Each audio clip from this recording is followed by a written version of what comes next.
મંજસ બિરાજમાન બધાના નામ તો નથી લેતો.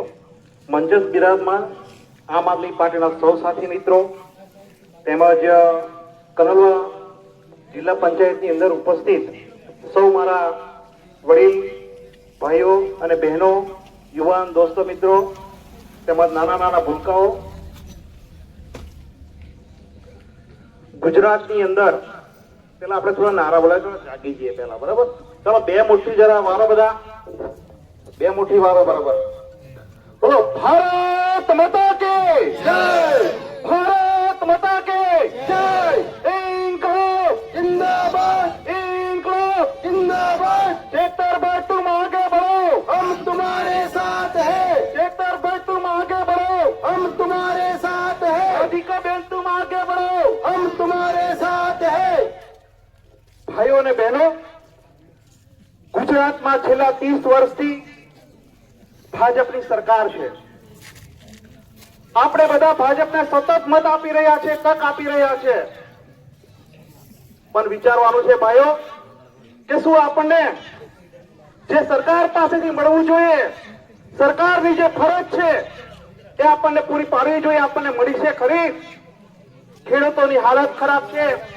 ખેડૂતોને આજે ખાતરના પણ ફાંફા મારવા પડે. તમે યુરિયાની થેલી લેવા જશો ને તો જોડે તમને કોઈ ને કોઈ વસ્તુ વર્ગાવશે. કાં તો ડીએપી આવી જશે, કાં તો નેનો યુરિયાની બોટલ આપશે, કાં તો કોઈ ખાદ્ય પદાર્થ આપી છે. જરૂરી નથી આપણે આવો બિનજરૂરી ખર્ચા પણ આપણે વેઠવા પડે છે.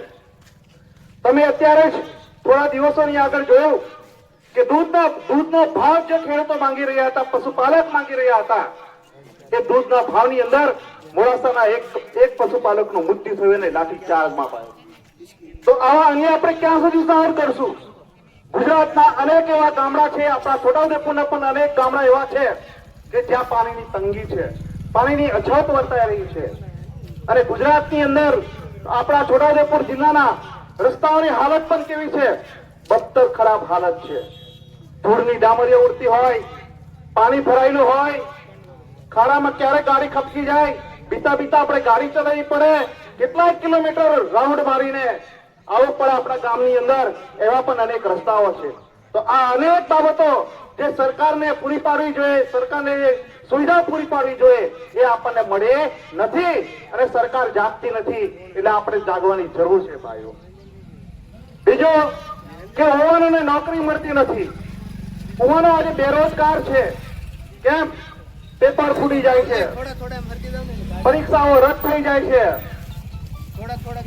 ક્યારેક ક્યારેક પરીક્ષાઓ થોડા જરા આગળ જાઓ, ગાડી જરા જાય છે.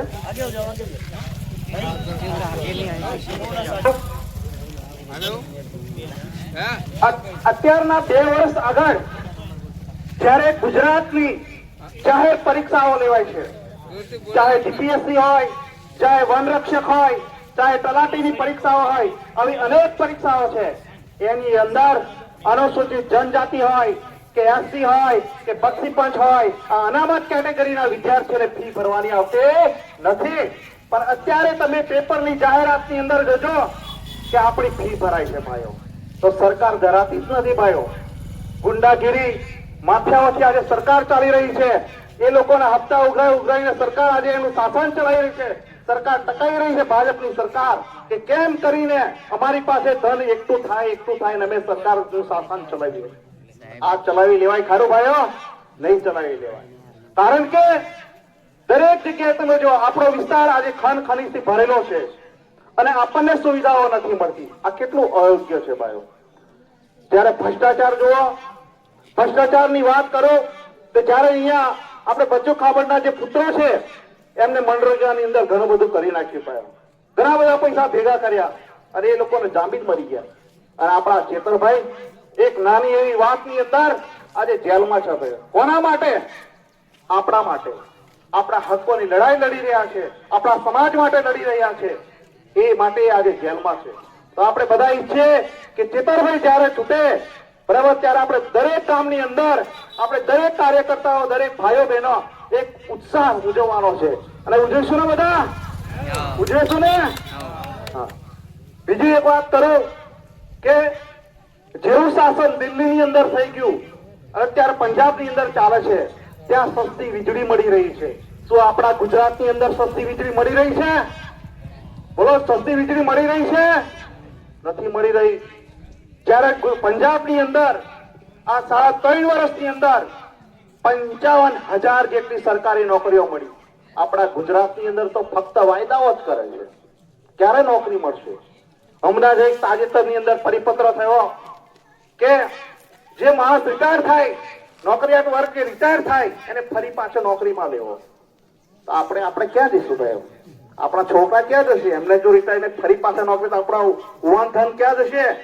આપણો વિદ્યાર્થી ખેતરમાં જઈને વાંચે છે, રાતના 2-3 વાગે ઉઠીને વાંચે છે, અનેક કલાકો વાંચીને મહેનત કરે છે.